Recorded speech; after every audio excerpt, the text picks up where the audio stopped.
حضرت ابو ہریرہ رضی اللہ عنہ سے روایت ہے،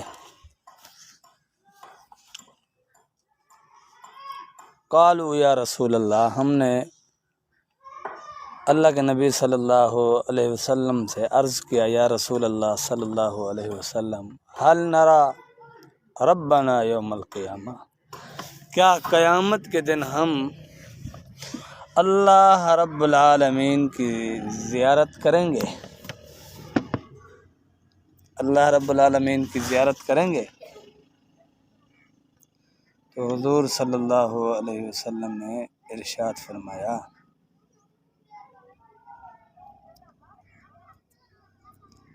هل تزارون فی رؤیت الشمس فی ظہیرت لیست فی صحابۃ، کیا دوپہر کے وقت آفتاب کے دیکھنے میں، آفتاب کو دیکھنے میں جب کہ وہ بدلی ہوئی بھی نہ ہو تو تم میں کوئی کشمکش ہوتی ہے؟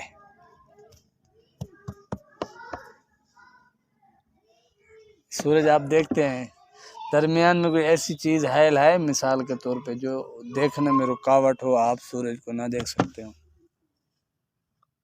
نہیں ہے۔ قالوا لا، تو صحابہ نے بھی یہ عرض کیا، یا رسول اللہ صلی اللہ علیہ وسلم، نہیں۔ فہل تزارون فی رؤیت القمر لیلۃ البدر لیس فی صحابۃ، آپ صلی اللہ علیہ وسلم نے ارشاد فرمایا، کیا 14ویں رات کے چاند کو دیکھنے میں جب کہ وہ بدلی میں بھی نہ ہو، یعنی بادل وغیرہ بھی کوئی چیز درمیان میں حائل نہ ہو، تم میں کوئی تردد، کوئی شک شبہ ہوتا ہے کہ یہ چاند نہیں ہے؟ کوئی بادل نہ ہو، صاف ہے ماحول، آپ چاند کو دیکھ رہے ہیں، کوئی آپ سمجھتے ہیں کہ یہ چاند نہیں ہے، یا آسانی سے دیکھ سکتے ہیں؟ آسانی سے دیکھ سکتے ہیں نا۔ تو حضور صلی اللہ علیہ وسلم نے جب یہ پوچھا تو صحابہ نے عرض کیا، قالوا لا، کوئی تردد نہیں ہوتا، 14ویں رات کا چاند ہو ہم آسانی سے دیکھ لیتے ہیں، زیارت کرتے ہیں، یہ مقصد ہے۔ قال فوالذی نفسی بیدہ لا تزارون فی رؤیت ربکم الا کما تزارون فی رؤیت احدہما، حضور صلی اللہ علیہ وسلم نے ارشاد فرمایا، قسم ہے اس ذات کی جس کے قبضے میں میری جان ہے، تم جس طرح چاند اور سورج کو بلا کسی تردد کے اور کوئی چیز درمیان میں حائل ہوئے بغیر دیکھ سکتے ہو، بادل نہ ہو تو آپ بالکل آسانی سے ہر چیز کو دیکھ سکتے ہو، کوئی آپ کے سامنے چیز حائل نہیں ہوتی، بغیر کسی اختلاف اور نزاع کے دیکھتے ہو۔ مطلب سورج کو آپ دیکھتے ہو تو یہ نہیں کہتے کہ ساتھ سیارہ یا کوئی اور چیز کھڑی ہے، اب آپ کہتے ہیں یہ سورج ہی ہے۔ جب چاند کو دیکھتے ہیں تو آپ یہ نہیں کہتے کہ اس کے ساتھ چاند کے ساتھ ستارے ہیں تو یہ ستارہ ہے، ممکن ہے یہ چاند نہ ہو، ایسے نہیں کہتے، بلکہ یہ صاف ستھرا 14ویں رات کا چاند دیکھ کے لوگ کہہ رہتے کہ یہ چاند ہی ہے اور کوئی چیز نہیں ہے۔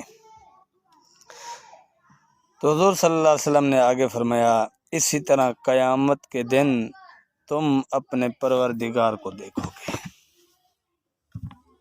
قیامت کے دن اسی طرح تم اپنے۔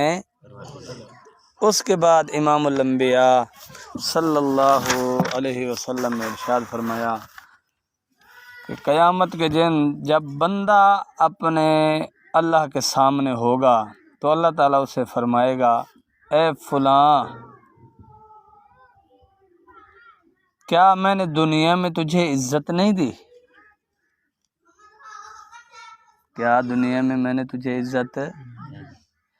آدمی گناہ کرتا ہے، معصیت والے کام کرتا ہے، اللہ کی نافرمانی کرتا ہے، اللہ تعالیٰ اپنی ستاری کی چادر میں لپیٹ لیتے ہیں۔ آپ کا اور میرا مجرم ہو، ہم جگہ جگہ ذکر کرتے ہیں نا کہ اس نے مجھے دھوکہ دیا ہے، میرے ساتھ فراڈ کیا ہے، ہر ایک کو سناتے ہیں، اس کو ذلیل کرتے ہیں، لیکن اللہ تعالیٰ کتنا رحیم اور کریم ذات ہے کہ بندہ اللہ کا مجرم ہے، گناہ کرتا ہے، نافرمانی کرتا ہے، تو اللہ تعالیٰ اس کو عزت دیتے ہیں۔ تو اس لیے قیامت کے دن پوچھیں گے، کیا میں نے تمہیں عزت نہیں دی تھی؟ کیا تجھے تیری قوم میں نے سرداری نہیں دی تھی؟ ہر بندہ اپنے فن میں آج سردار ہے، عالم ہے، وہ علم کی حیثیت سے سردار ہے۔ اگر کوئی ہنر والا ہے تو اپنے ہنر کی وجہ سے وہ سردار ہے، کیونکہ باقی لوگ اسی کے پاس آتے ہیں کہ جی یہ ہمارا کام ہم سے نہیں ہوتا، یہ کر دیں۔ دین کا مسئلہ عالم سے آ کر پوچھتے ہیں، اور کوئی فیصلہ کروانا ہو تو ذمہ دار کے پاس چلے جاتے ہیں، اور کوئی چیز خریدنی ہو تو دکاندار کے سامنے ہم لائن میں کھڑے ہوتے ہیں، تو وہاں اس کی سرداری ہے نا۔ تو ہر بندہ ورنہ اپنے گھر میں تو سردار ہے ہی۔ پھر اللہ تعالیٰ پوچھیں گے، کیا تجھے میں نے بیوی عطا نہیں کی تھی؟ بیوی مل جانا اللہ کی نشانیوں میں سے بھی ہے، اور اللہ کی کرم نوازی بھی ہے۔ اور اللہ تعالیٰ بیوی نہ دیتے اور فرماتے ایسے صبر کر کے دکھاؤ، کر سکتے صبر؟ مشکل ہو جاتا ہے نا۔ خواہشات کو پورا کرنے کے لیے اللہ نے بیوی دی، میں آپ کا اور میرا کوئی کمال نہیں۔ اور فرمایا، کیا میں نے تیرے لیے گھوڑے، اونٹ، آج کل موٹر سائیکل ہو گیا، کار ہو گئی، پراڈو ہو گئی، بس ہو گئی، ہوائی جہاز ہو گئے، ٹرینیں ہو گئی، پوچھیں گے کہ یہ سواریاں آپ کے لیے میں نے پابند نہیں کی تھی؟ کی ہے نا۔ اللہ تعالیٰ پھر پوچھیں گے، کیا میں نے تجھے یوں ہی چھوڑ دیا تھا، لاوارث چھوڑ دیا تھا؟ نہیں۔ حالانکہ انسان ایسے اعمال کرتا ہے کہ اس وقت یہ مستحق ہوتا ہے کہ اللہ تعالیٰ اسے چھوڑ دیں، اور ایک سیکنڈ کے لیے بھی اللہ تعالیٰ اپنے بندے پر نظر رحمت ہٹا لیں تو بندہ غرق ہو جائے، تباہ ہو جائے، برباد ہو جائے، صرف ایک سیکنڈ کے لیے۔ تو یہی پوچھ رہے ہیں اللہ تعالیٰ کہ تجھے ریاست اور سرداری اور مال غنیمت میں سے چوتھائی وصول کرایا، یہ سب کچھ اللہ فرمائے کہ ہم نے تجھے دیا۔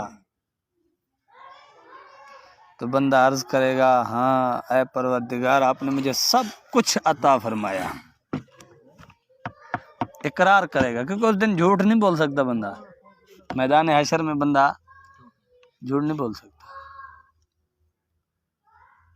الا من اذن له الرحمن، اس دن اللہ کی اجازت سے بولا جائے گا، اور فرمایا وقال صوابا، سیدھی سیدھی درست بات کر رہا ہوگا،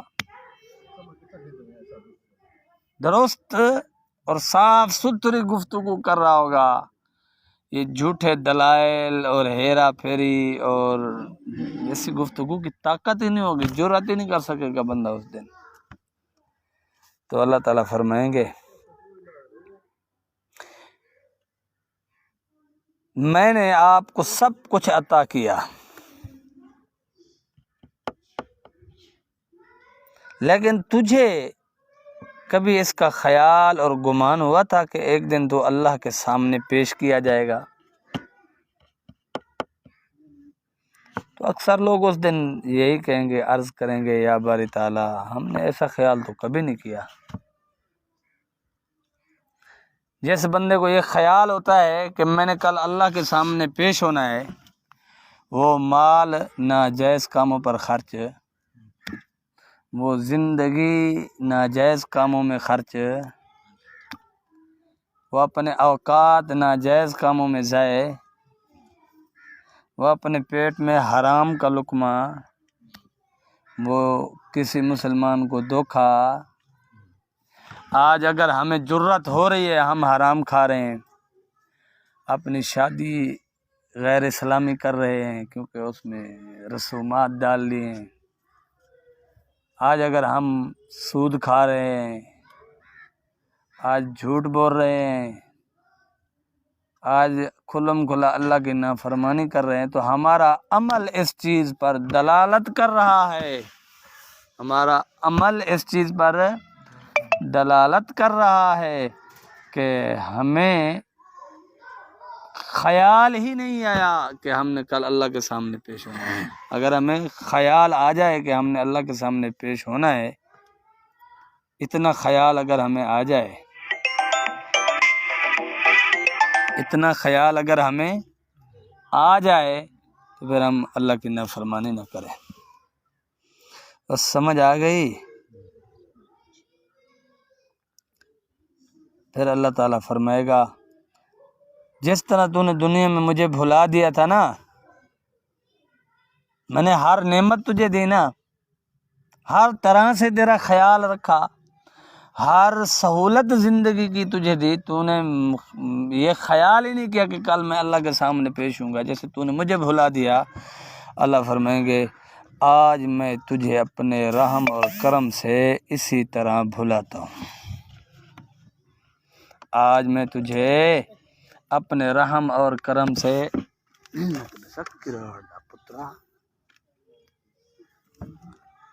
آج میں تجھے اپنے رحم اور کرم سے اسی طرح بھلاتا ہوں جس طرح تو نے مجھے بھلائے رکھا تھا۔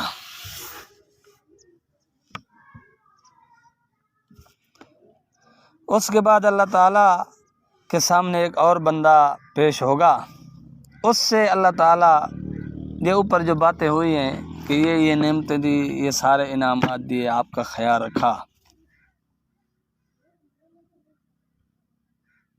اور اس کے بعد تیسرا بندہ ملے گا، اس سے بھی اللہ تعالیٰ یہی فرمائیں گے، اور یہ بندے عرض کریں گے اے پروردگار میں تجھ پر ایمان لایا، تیرے احکام کے مطابق تیری کتاب پر عمل کیا، تیرے رسولوں پر ایمان لایا، اور نمازیں پڑھی، روزے رکھے، صدقہ خیرات کیا،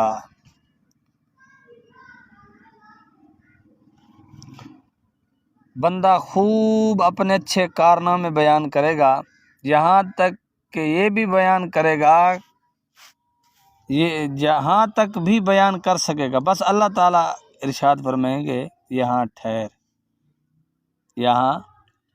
جا۔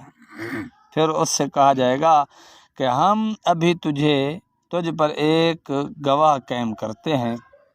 وہ اپنے جی میں سوچے گا وہ کون ہوگا جو میرے حق میں یا میرے خلاف گواہی دے گا۔ پھر اس کے منہ پر مہر لگا دی جائے گی، اور اس کی ران کو حکم ہوگا بول، یہ ران ہے،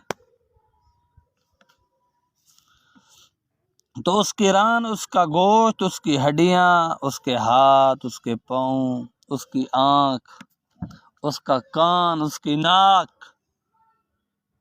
یہ اس کے خلاف گواہی دے رہے ہوں گے۔ برائی کی طرف چل کر گیا تو پاؤں گواہی دے رہے ہوں گے، اگر اچھائی کرے گا تو پاؤں اچھائی کی گواہی دیں گے، اگر ان ہاتھوں کے ساتھ برائی کے کام کرتا رہا قیامت کے دن یہ ہاتھ برائی کی گواہی دیں گے، اگر اچھے کاموں میں اسے استعمال کیا تو یہ ہاتھ اچھے کاموں کی گواہی دیں گے۔ ان آنکھوں سے حسیناؤں کو دیکھ کر اور اللہ کی روکی ہوئی چیزوں کو دیکھتا رہا تو یہ آنکھ گواہی دے گی، اگر اللہ کے حکم کے مطابق دیکھتی رہی تب بھی گواہی دے گی۔ ان کانوں سے گانے سنتا رہا اور ہر وہ کلمہ، ہر وہ گفتگو سنتا رہا جس سے اللہ نے منع فرمایا ہے، یہ کان گواہی دیں گے کہ اس نے آپ کی نافرمانی والے کام سنے تھے۔ اگر یہ کان نعت سنتے ہیں، حمد سنتے ہیں، قرآن سنتے ہیں، مسلمانوں کی تعریف سنتے ہیں، صحابہ کی تعریف سنتے ہیں، اولیاء اللہ کے تذکرے سنتے ہیں، حدیث سنتے ہیں، تو پھر یہ کان گواہی دیں گے کہ یا اللہ یہ تیرا بندہ تیرا کلام سنتا تھا رسول اللہ صلی اللہ علیہ وسلم کا فرمان سنتا تھا، مدحت رسول سنتا تھا، اور ایمان والوں کی شان میں تعریفیں سنتا تھا۔ جب بری بات آتی تھی کان بند کر کے اٹھ جاتا تھا، کہتا میرا ان سے کوئی تعلق نہیں۔ فرمایا اس کی ہڈیاں بھی اس کے خلاف گواہی دیں گی، اس کے اعمال کی اور اس کے حق میں بھی۔ اچھے اعمال ہوں گے تو اس کے حق میں گواہی دیں گی، برے اعمال ہوں گے تو اس کے خلاف ہو جائیں گے۔ اور اللہ تعالی یہ اس لیے کرے گا کہ اس بندے کے پاس کوئی عذر باقی نہ رہے، اور یہ منافق ہوگا، اللہ تعالیٰ اس پر ناراض ہوگا۔ تو سمجھ آ گئی؟ اس لیے وہ جو کام بھی نیکی کا کرو اللہ کی رضا کے لیے کرو، اور اللہ کے احکام کو مد نظر رکھ کر کرو، تاکہ ہمارے جسم کے سارے اعضاء ہمارے حق میں گواہی دیں، نہ کہ ہمارے خلاف گواہی دیں۔ سمجھ آ گئی؟ اور اللہ نے ہمیں جو مال دیا، بیوی دی، اولاد دی، اور وقت دیا، جوانی دی، صحت دی، اس پر ہم سے حساب ہوگا۔ مال ہے، مال خرچ کرنے میں ہم اللہ کا حکم بھلا دیتے ہیں، اپنی مرضی پہ کہتے ہیں میرا مال ہے میری مرضی، میرا جسم ہے میری مرضی، میرا کاروبار ہے میری مرضی، حرام کماؤں حلال کماؤں۔ ہاں تو بھائی آپ کی کوئی مرضی نہیں ہے، مرضی اللہ کی ہے۔ تھوڑی سی آپ کو مہلت ملی ہے، تھوڑی سی مہلت ملی ہے، ان مہلت کے لمحات میں اللہ کو بھلا دیا، اللہ فرماتے کل قیامت کے دن ہم تمہیں بھلا دیں گے۔ اور اللہ جب اپنے کرم اور رحم سے محروم کر دیں گے، اللہ بھلا دیں گے، کیا مطلب؟ اپنے رحم اور کرم سے محروم کر دیں گے، جہنم میں ڈال دیں گے۔ اللہ کسی چیز کو بھلانے سے پاک ہے، لیکن اللہ نے یہاں فرمایا میں بندے کو بھلا دیتا ہوں، تو نے مجھے دنیا میں بھلایا، میں آپ کو بھلاتا ہوں۔ کیا مطلب؟ اللہ اسے اپنی رحمت سے، اپنے کرم سے، اپنے فضل سے محروم کر دیں گے۔ کیا کر دیں گے؟ محروم کر دیں گے، ہمیشہ جہنم میں جلتا رہے گا۔ تو میرے دوستو اللہ سے دعا کریں، اللہ رب العالمین ہم سب کو عمل کرنے والا بنائے، اور ایسے اعمال جس سے اللہ اور اللہ کا رسول راضی ہو۔